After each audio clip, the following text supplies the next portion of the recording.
like batted, like criminal undercover, got pot like trouble, breaking into your heart like that. Cool, share, stunner, all we all blew my mother. Hot like summer, yeah, I'll make you sweet like that. Oh, when I look on the mirror, I'll make you hide it in two. I got the superstar grosso. Side step fly left to my beat.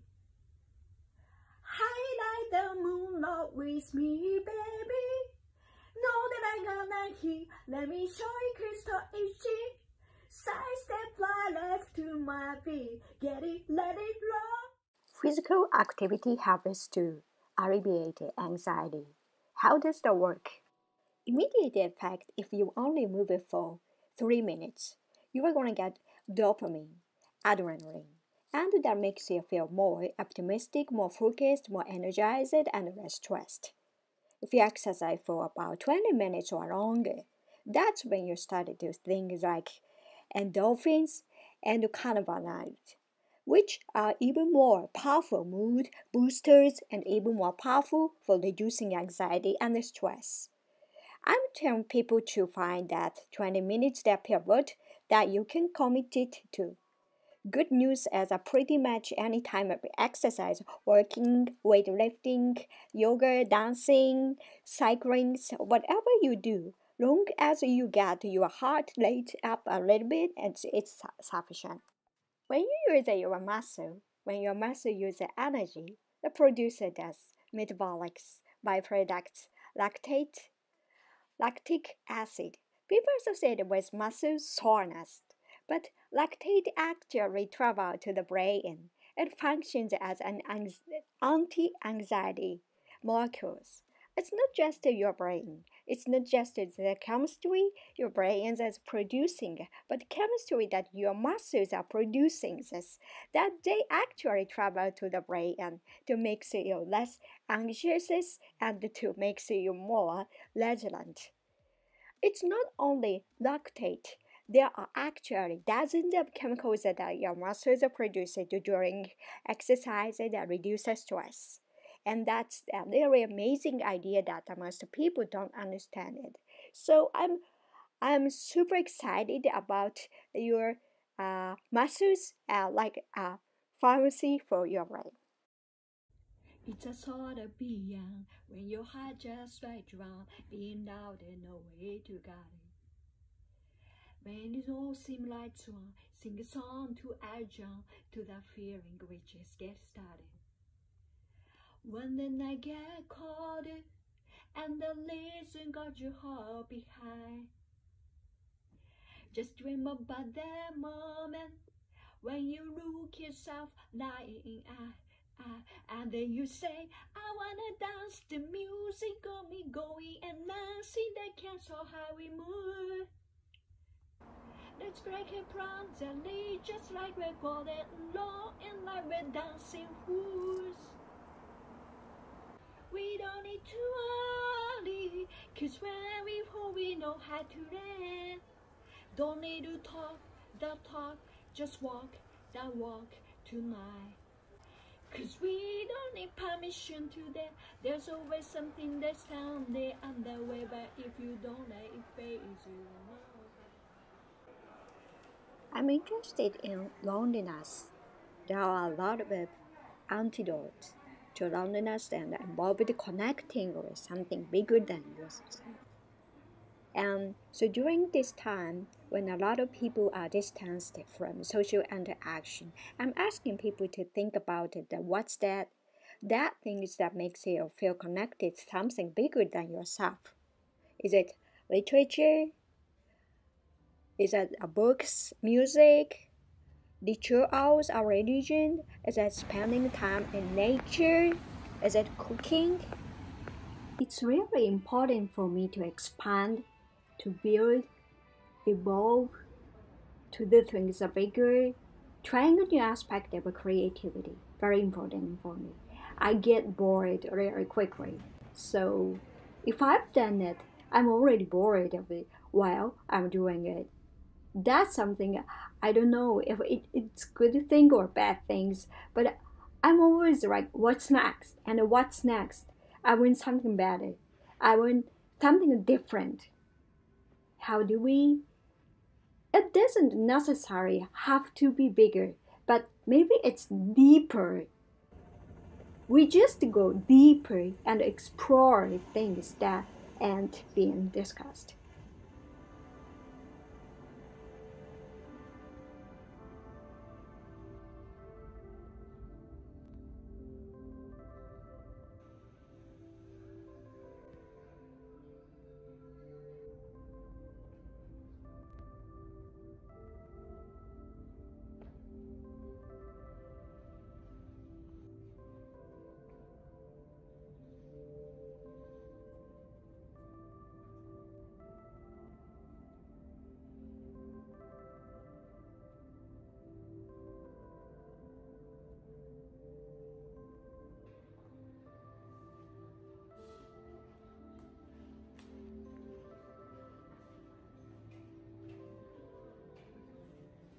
Music can play a very important role in exercise, and there are three ways you think about it. One is moving in synchrony to music. So if you move in sync to the beat of music, it makes the exercise more enjoyable and it gives you extra energy.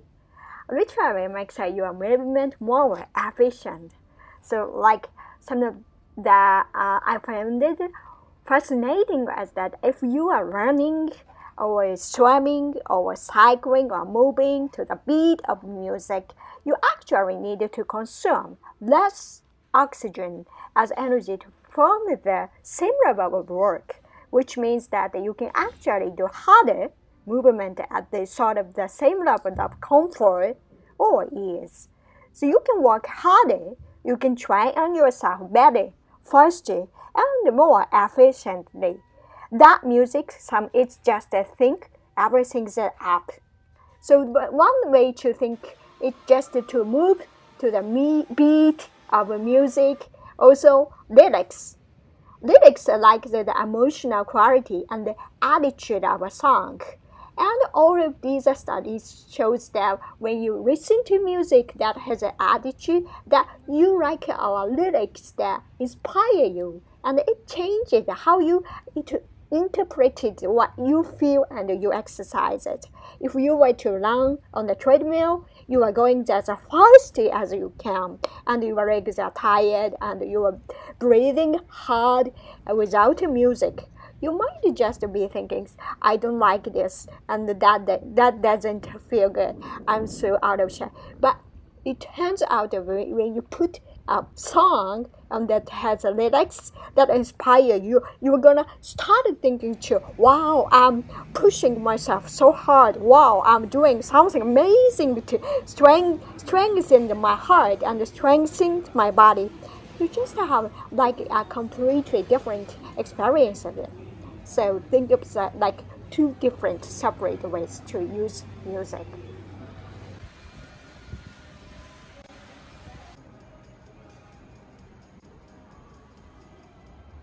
Any form of exercise that exposes you to nature. Idea is real nature, but a lot of people right now cannot get outdoors. So some people are listening to the sounds of nature. There has some benefits. But ideally, you're actually out in nature and you can see the sky or you can see green plants, hear birds, you can see water, right? So the idea is that you are surrounded by something natural. When people are out in nature, moving their bodies, it seems to have a similar effect in the meditation, and that immediately shifts your brains into the state of a more pleasant moment at attentions and awareness, less stress, less worry, sort of automatic mindfulness, and many people find it in the exceptional way to reset their mood and their attitude. Very interesting in a way. I think about exercise is asking people to think about it, that their problems while they are taking a walk outside, or maybe running in the park. And it turns out that for whatever reason that when we are in nature, we think differently about problems. We are more likely to come up with creative solutions, more likely to feel hopeful that the problem can be solved. We feel more confident that we ourselves that handle the challenges that are in our lives, and we can see our problems from the bigger perspectives. So one of the way that I'm thinking is actually I'm feeling frustrated, I'm worried, go outside and exercise outdoors and actually let myself to think about it, or just to see that's the intention. I'm going to say I'm going to have some insight or some resolution to this while I move, and that can be a way to use exercise. We worship the calories. We counted. We talked about the calories, and cutting it on a food. But we eat food. We don't actually eat calories. We eat food. Then our body takes the calories out of the food. On every package or box or whatever, you can read the amount of calories. When we ate a food, how much did we actually absorb? Most food we eat, all the food we eat is processed in some way, aside from you maybe walking down and that plucking an apple off the tree and eating. So that's not being processed.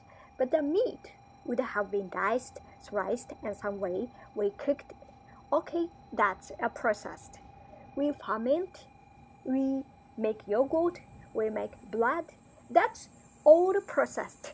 So when people beg on that people rude about processed foods, and well, processed food have kept it alive because we cooked, we do all kind of things. Ultra processed food, this is a modern phenomenon, very different just because involved industrial process that we are not able to replicate it on a domestic kitchen or for that whatever restaurant. So when you go to a famous fast food restaurant and order little chicken nugget things, those are made from what they are called extruded chickens, which sounds delicious. It's very nice. It's not poisonous. None of this is poisonous, but you take it the carcass. It's not a piece of chicken. That's only it. No, at home, it's actually you would slice a piece of chicken, and because they are all different shapes and size. Now when you go to such famous restaurant and you can eat, and they come in two shapes. How can chickens come in two shapes? Unless it's been homed into two shapes. So what happened is they take the carcass. I'm not meant to put people of chicken. You take off the premium cuts, breast, leg and wings, the stuff that we normally eat, then force the chicken through a very small sieve. They kind of force everything, so everything that's left some of its meat, nerves, so animal-based protein. They then sort of heat it up to kill stuff, and then they kind of split stuff to make sure it's palatable. Then you get the white slime. They reform it the white slime is then called it because the flavor is being taken out now, no flavor. You then have to add the flavor. Where does flavor come from? Flavor comes from the 40-20 sugar, salt, and fat. Salt, sugar, and fat. You have something that's chickenish. Chickenish, just a chicken and chicken provenance. Then you deep fry it, and that's an example. you are not gonna do this at home. You don't have the equipment to do it at home. No one gonna die from eating. The major issue is that it's very palatable, so tasty, because they are constructed the flavor. They have constructed the flavor because of the slime. Slime doesn't have any flavor, okay? And so because it's so nice, and you dip it to the sauce and very delicious. The problem is still slimes, and I describe it, it's gonna get into so, but it's not that we eat it that's the problem. It's that we eat too much of it. And the problem with ultra-processed food, ultra-processed food that are inherently, because of that what goes and it inherently lower in protein and fiber and higher in salt, sugar, fat, because there's no flavors and you've got added in. So, because it's lower in protein, fiber, the calories are very, very available.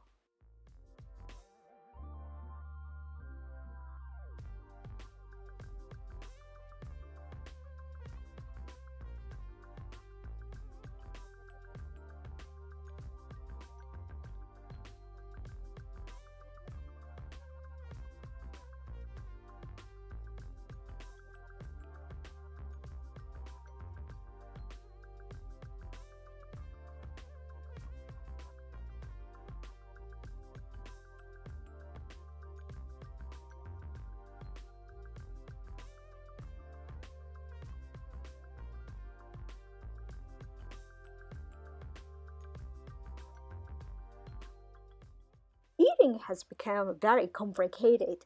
It shouldn't be, but it has, because you really don't know what you are eating. But if we just didn't care and just ate, just chilled, eat what we want, and just to be crystal clear, I'm not telling anyone to fear food. I'm trying to get people to understand the food they eating.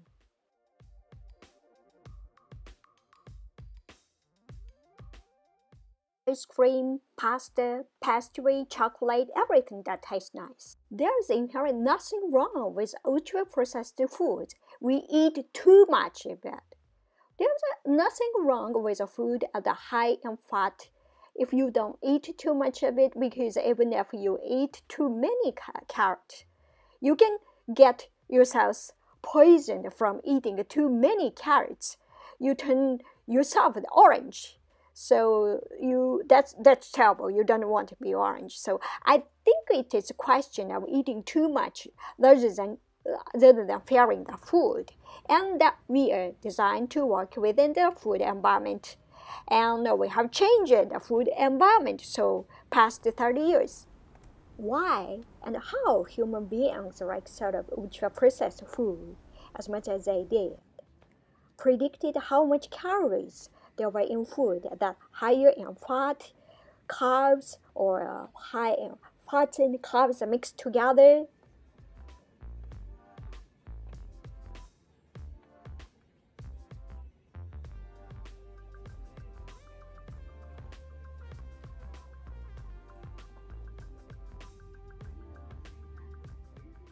Everything that tastes nice doesn't occur naturally. We put together a food of one of the only foods that exist naturally that is high in fat and carbs together as milk.